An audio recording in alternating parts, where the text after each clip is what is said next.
ചാരി വല്ല പാമ്പിനെയും കണ്ടു പേടിച്ചുവോ? പാമ്പാണെങ്കിൽ സാരില്ല മുത്തശ്ശി, മത്സ്യത്തെ അല്ലേ കണ്ടേക്കണത്. ക്ഷേത്രക്കുളത്തിലെ മത്സ്യത്തെ കാണുവച്ചാ അശ്രീകരം. എന്താടാ ചാരി തൊണ്ട കീറി ഇങ്ങനെ നിലവിളിക്കണേ? അതിന് കാരണേ ഒരു മത്സ്യ അഗ്രഹാരവും ക്ഷേത്രക്കുളമൊക്കെ അശുദ്ധായിരിക്കണു. പൂജകളൊക്കെ നിർത്തിയിട്ടേ ആരോ നമ്മുടെ ക്ഷേത്രക്കുളത്തിൽ മത്സ്യകൃഷി നടത്താൻ തുടങ്ങിയിരിക്കുന്നു. അറിയോ? ആര് മത്സ്യം വളർത്താനാ കുട്ടിയെ? ഇതൊരു ക്ഷേത്രക്കുളല്ലേ, ഒക്കെ എന്നുവെച്ച് ഇത് അംഗീകരിക്കാൻ പറ്റില്ല. ഇത് ആരോ മനഃപൂർവ്വം ചെയ്യണതാ ക്ഷേത്രക്കുളം അശുദ്ധമാക്കാൻ വേണ്ടി. ചാരി അമ്പലക്കളാവുമ്പോ രണ്ട് മത്സ്യം ഉണ്ടാവുന്നത് സഹജല്ലേ? ആ രണ്ട് മത്സ്യങ്ങളും അങ്ങനെ വെറുതെ അടങ്ങിയിരിക്കോ? ഒരു മാസത്തിൽ പെറ്റുപെരുകി 10-30 ആവും. അങ്ങനെ പെറ്റുപെരുകി ഈ കുളം നിറയെ മത്സ്യങ്ങളാവില്ലേ? അത് ഒഴിവാക്കാൻ വേണ്ടി തന്നെയാ ഞാൻ ഇത്രയ്ക്ക് നിലവിളിച്ചേ. എടാ ചാരി, നിലവിളിച്ച അഗ്രഹാരം മുഴുവൻ ഇവിടെ കൂട്ടിയിട്ടുണ്ടല്ലോ. അല്ലാണ്ട് ഇപ്പൊ എന്താ ചെയ്യാ? സൂര്യ നമസ്കാരത്തിനിടെ എന്റെ കൈക്കുമ്പിൾ ഒരു മത്സ്യം ഗുരുദേവ എന്റെ വായിക്കുള്ളിൽ പോയിരുന്നെങ്കിലോ? കയ്യിലിരിക്കുമ്പോഴേ മ്ലേച്ഛമാവുന്നുള്ളൂ. വായിലെത്തിയ ദിവ്യ ഭോജനല്ലേ ഗുരുദേവ. ആസ്മയ്ക്ക് വേണ്ടി നോ വിഴുങ്ങിട്ടുള്ളതാ. സ്ഥിരമായിട്ടൊന്നും ഇല്ലേട്ടോ. നീ ഒന്ന് അവസാനിപ്പിക്കുക. അവിടെ പൂജയ്ക്കുള്ള സമയമായിരിക്കണു. നീ ഇങ്ങോട്ട് വരിക. സിനിമാക്കാരാണേ മുഹൂർത്തത്തിന് എത്തിയില്ലെങ്കിൽ ഡ്യൂപ്പിൽ വെച്ച് പൂജ നടത്തിക്കളെ. മുഹൂർത്തത്തിന് എത്താത്ത കുറവേ ഉള്ളൂ. ഇവിടെ ആചാരാനുഷ്ഠാനങ്ങൾ തെറ്റിയിരിക്കുക. അതാർക്കും അറിയണ്ടല്ലോ. എടോ ഗോവിന്ദ, തന്റെ മകനെ പറഞ്ഞൊന്ന് മനസ്സിലാക്ക. ദേഷ്യപ്പെടാതിരിക്കും പട്ടേരിയെ. അമ്മേ ബുദ്ധിമോശം പറയാണ്ടിരിക്കുക. ബട്ടേരി വേണമെങ്കിൽ നമ്മുടെ കാര്യം കഷ്ടാവും. അയാള് പോണെങ്കിൽ പൊയ്ക്കോട്ടെ. അയാൾക്ക് മന്ത്രവും കുന്തോന്നും അറിയില്ല. വീട്ടിൽ കുഷ്മാണ്ടം. ഇക്കാലത്ത് അത്രക്കാർക്കേ രക്ഷയുള്ളൂ. അവനോട് നമ്മൾ 1 ലക്ഷം രൂപ കടം വാങ്ങിയിട്ടില്ലേ? പറയണത് കേട്ടില്ല അവൻ അത് തിരിച്ചു ചോദിക്കും. പിന്നെയൊക്കെ നിന്റെ ഇഷ്ടം. കടം കൊടുക്കുമ്പോ അത് വീടും എന്ന് വെച്ച് നമ്മൾ അയാളെ പേടിക്കണമെന്നോ? എന്നാ അങ്ങോട്ട് കൊടുക്കുക. പെട്ടെന്ന് പറഞ്ഞ ഞാൻ ഇവിടെ നിർത്താൻ കൊടുക്കുക. അതന്നെയാ പറഞ്ഞേ. കടം വീടും വരെ അവൻ പറയും പോലെ കണ്ടും കേട്ട് നിക്ക. ശരി, മത്സ്യത്തിന്റെ കാര്യം എങ്ങനെയാ? അതിനെ ഒരു വല ഇട്ട് പിടിക്കാം. നീ അങ്ങോട്ട് ചെല്ല്.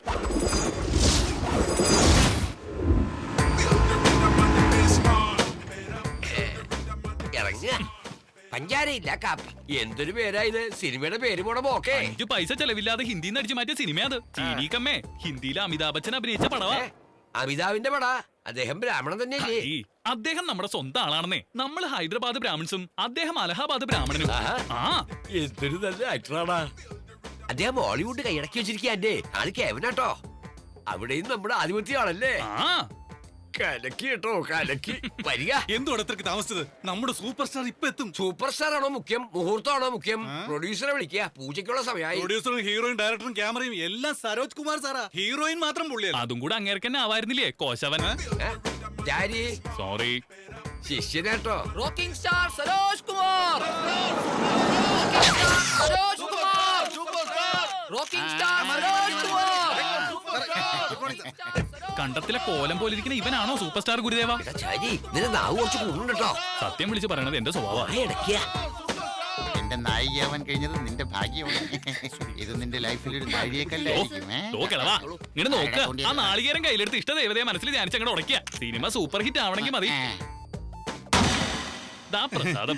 ഈ പടം 100 ദിവസം ഓടാനുള്ള ഒരു അടിപൊളി പൂജ ചെയ്തിട്ടുണ്ട്. ദക്ഷിണ കിട്ടിയിരുന്നെങ്കിൽ ഞങ്ങൾക്ക് അങ്ങോട്ട് പോയായിരുന്നു. പുറത്ത് ഗുരുജിയും ശ്മശാനത്തിൽ ഒരു ശവവും വെയിറ്റിംഗ് ആണേ. വൈകുന്നേരം ഓഫീസിലോട്ട് വാ. അവിടെ മാഡം ഉണ്ടാവും. അവിടുന്ന് മേടിച്ചോ. കാലത്ത് പൂജ ചെയ്യിക്ക, വൈകിട്ട് കാശ് തരിക. നടക്കില്ല. എനിക്ക് എന്റെ ഒരു കുഞ്ഞുമാവേ വേണോ അതോ നാനോ കാറ് വേണോ? ദക്ഷിണ തരാൻ പണില്ല. ഞാനോ കാറ് കൊടുക്കത്രേ.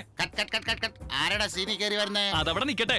ഈ സിനിമയ്ക്ക് പൂജ ചെയ്തത് ഞാനാ. ഹലോ, നിങ്ങൾ ഇതൊക്കെ കേൾക്കണുണ്ടോ? ഇയാൾക്ക് പ്രായം മാത്രല്ല, പിശുക്കും കൂടുതലാ. ഞങ്ങളുടെ ദക്ഷിണ തന്നില്ലെങ്കിൽ ഈ സിനിമ പണ്ടാറടങ്ങി പോകും. എടോ മാനേജറെ, എന്തുവാടോ ഇതൊക്കെ? ഞാൻ പറഞ്ഞതാ സാറേ, മാഡം തരുമെന്ന്. ഇയാൾ കേൾക്കുന്നില്ല. എന്റെ പൊന്നു പൂജാരി, സ്വിമ്മിംഗ് പൂളിനടുത്തൊരു മാഡം ഉണ്ട്. അവിടെ പോയി ചോദിക്കേ. Madam madam madam. ആ മാഡത്തിന്റെ ആരാടോ ഇയാള്? അപ്പൂപ്പനാ.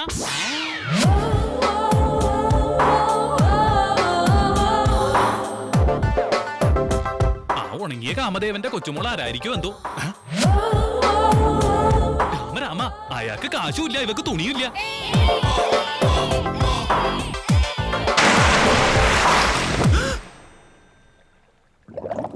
അയ്യോ എന്റെ കൃഷ്ണ, ഒരു പെണ്ണ് മുങ്ങിച്ചാവണ കണ്ടിട്ട് ഇങ്ങനെ കൈയും കെട്ടി നോക്കിക്ക. എന്താ കുട്ടിയത്? എന്തിനാ കുളത്തി ചാടിയേ? ആത്മഹത്യ ചെയ്യണത് പാവാണെന്ന് അറിയില്ലേ? ഇങ്ങോട്ട് കാട്ടുക. വായില് വാവച്ച് ഊതിയ ശ്വാസകോശത്തിലൊക്കെ നന്നായിട്ട് കാറ്റ് കയറി ശ്വസിക്കാൻ പറ്റും. സിനിമയിൽ കണ്ടിട്ടില്ലേ? തന്നോടാരാ എന്നെ പിടിച്ചേറ്റാൻ പറഞ്ഞു? പുണ്യ കാര്യങ്ങൾ ചെയ്യാനായിട്ട് ആരുടെ ഉപദേശം വേണ്ട കുട്ടിയെ. ആപത്തിൽ പെട്ടിരിക്കുകയാണെന്ന് മനസ്സിലായി ചാടി വേണ്ടി രക്ഷപ്പെടുത്തി. താങ്ക്സ് പറയാതെ നീ എന്നോട് ദേഷ്യപ്പെടുക. എല്ലാം തോലച്ചു. ബെറ്റിൽ ഞാൻ തോറ്റില്ലേ? എനിക്ക് പോയ കാശ് താൻ തരോ? ബെറ്റോ? സത്യമായിട്ട് എനിക്ക് അറിയില്ലായിരുന്നു. പടപടാന്ന് വെള്ളത്തിൽ നിന്ന് കുമിളകൾ വന്നപ്പോ. ഇങ്ങനെ ദേഷ്യം പറഞ്ഞാൽ തെറ്റൊന്നുമില്ല കേട്ടോ. കുട്ടിയുടെ അരക്കെട്ടിന്റെ ഇടതുവശത്ത് ഒരു ചെറിയ മറിയില്ലേ? വേറൊന്നുകൂടെ പറഞ്ഞോട്ടെ, നിങ്ങൾക്ക് ഇരട്ട കുട്ടികളാ ഉണ്ടാവാൻ പോണേ. എന്താ? ലക്ഷണശാസ്ത്ര പ്രകാരം അത് മാത്രല്ല, വേറെ ഉണ്ട്. ചെവി ഇങ്ങോട്ട് തരിക. റോക്കിംഗ് സ്റ്റാർ പറഞ്ഞിട്ട് വന്നാണേ. അയാളുടെ ചെറുമകളിൽ നിന്ന് ദക്ഷിണ വാങ്ങിച്ചോളാൻ പറഞ്ഞു. അതിങ്ങോട്ട് കിട്ടിയ അയാളുടെ ചെറുമോള് ഞാനല്ല, അവളാ. ഇതോ ठीक है ए स्वीटी तुम 10,000 हार गए ना तो उसको दे दो ഒരു സംശയം ഉണ്ട് കേട്ടോ, നിങ്ങളൊക്കെ പെൺകുട്ടികളല്ലേ, ഇങ്ങനെ പട്ടാപ്പകല് മദ്യസേവ നടത്തുന്ന തെറ്റല്ലേ? പാർട്ടി ആകുമ്പോ ഇതൊക്കെ സാധാരണയാ. താൻ തന്റെ പാട് നോക്ക്. 8,000 ഉണ്ട്. ബാക്കി 2,000 രണ്ട് മറുക കണ്ടതല്ലേ, ബാക്കി കണ്ടു. കണ്ട കാര്യങ്ങളൊക്കെ പറഞ്ഞാ മൊത്തം അങ്ങോട്ട് കട്ടാവോ? പോടാ. മറുകിന്റെ കാര്യം മാത്രം പറഞ്ഞത് ഭാഗ്യായി, ഇവളോട് ബാക്കി കണ്ടതും കൂടെ പറഞ്ഞിരുന്നെങ്കിൽ.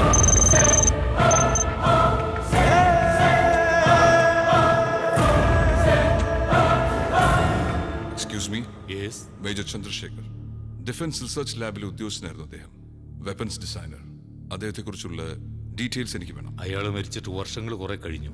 അറിഞ്ഞിരുന്നു. അദ്ദേഹത്തിന്റെ ഭാര്യ ഇപ്പോൾ ജീവിച്ചിരിപ്പുണ്ടോ? മിലിറ്ററിയുമായിട്ട് ബന്ധപ്പെട്ട ഡീറ്റെയിൽസ് എല്ലാം കോൺഫിഡൻഷ്യൽ ആണെന്ന് താങ്കൾക്ക് അറിയാമല്ലോ. റൂൾസ് നിങ്ങൾക്കുള്ളതാണ്, ഞങ്ങളെപ്പോലുള്ള ക്രിമിനൽസിന് വേണ്ടിയുള്ളതല്ല. ചണ്ഡീഗഡ് സെക്ടർ 23-ല് നിന്റെ ഓൾഡ് പാരന്റ്സ് ഇപ്പോഴുമില്ലേ? പാവം, അവർക്കെന്തെങ്കിലും സംഭവിച്ചാൽ രാജ്യത്തെ രക്ഷിക്കാൻ മാത്രം അറിഞ്ഞാൽ പോരാ, സ്വന്തം ഫാമിലി രക്ഷിക്കാനും ഒരു സൈനികൻ ബാധ്യസ്ഥനാണ്. ഡീറ്റെയിൽസ്.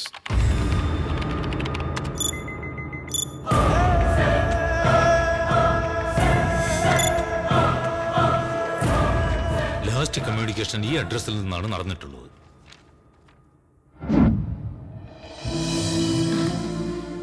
വീട് നന്നായിട്ടുണ്ട് മോനെ.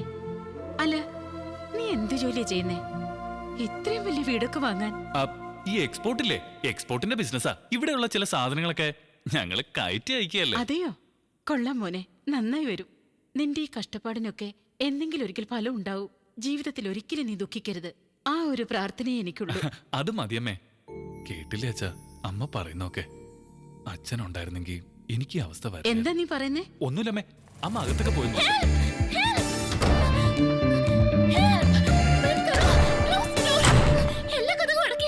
കൊച്ചേ, നീ ആരാ റെയിൽവേ സ്റ്റേഷനിൽ അനൗൺസറോ 3 ഭാഷയിൽ വെച്ച് കീറാൻ? ഏതാടി നീ? നിങ്ങൾ ഏത് ഭാഷക്കാരെന്ന് എനിക്ക് അറിയില്ലല്ലോ, അതുകൊണ്ടാ. ഇപ്പൊ മനസ്സിലായില്ലേ? ഇനി ഞങ്ങളുടെ ഭാഷയിൽ തന്നെ അങ്ങ് പറ. എന്റെ പേര് നന്ദുന്നാ. ഞാൻ SRM കോളേജിൽ BSc ഫൈനൽ ഇയറിന് പഠിക്കുകയാണ് ആന്റി. ഒരു 4 റൗഡികൾ എന്റെ പിന്നാലെ വന്നു. എന്തിനാ പിന്നാലെ വന്നത്? അതോ, സൗന്ദര്യമാണ് എന്റെ ശാപം. അതിനിപ്പോ എന്തുണ്ടായി കുട്ടി? എന്നെ കാണാൻ ഒരു സുന്ദരി കുട്ടിയല്ലേ ആന്റി, അതുകൊണ്ട് അവര് പിന്നാലെ വന്നേ. ഇങ്ങനെ തുണിയില്ലാതെ നടന്ന ആണുങ്ങൾ പിന്നാലെ വന്നില്ലെങ്കിലേ അതിശയുള്ളൂ.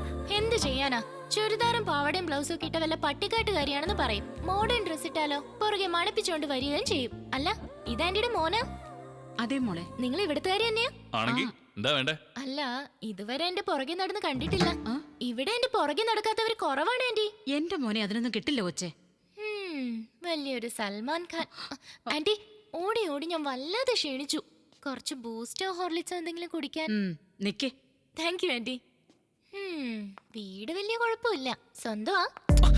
എന്താടി ഇത്? അമ്മ എങ്ങനെ കണ്ടാ? അമ്മയെ ഭയങ്കര പേടിയാണല്ലേ? അത്രം പോലും എന്നെ പേടിയില്ല. അതാ ഞാൻ വന്നേ. 4 ദിവസമായിട്ടൊരു കോള് പോലും ചെയ്യാതെ നടക്കുക. ഇനി എന്നും ഞാനിവിടെ കയറി വരും. എന്താടി കാണിക്കുന്നേ? ഒന്നുമില്ലമ്മേ, ഇതുപോലെ റൗഡികൾ ആരെങ്കിലും അറ്റാക്ക് ചെയ്യാൻ വന്ന സെൽഫ് ഡിഫൻസ് ചെയ്യേണ്ട എങ്ങനെയാന്ന് ഒരു ക്ലാസ് എടുക്കുകയായിരുന്നു. അതുപോലെ മനസ്സിലായോ? ഇനി അതങ്ങ് ഫോളോ ചെയ്താൽ മതി. Thanks anti. ആന്റി, എന്നൊന്ന് വീട്ടിൽ കൊണ്ടുവിടാൻ പറയോ? ആര്, ഞാനോ? ഒന്ന് കൊണ്ടുവിട്ടേക്കടാ. വാ വാ.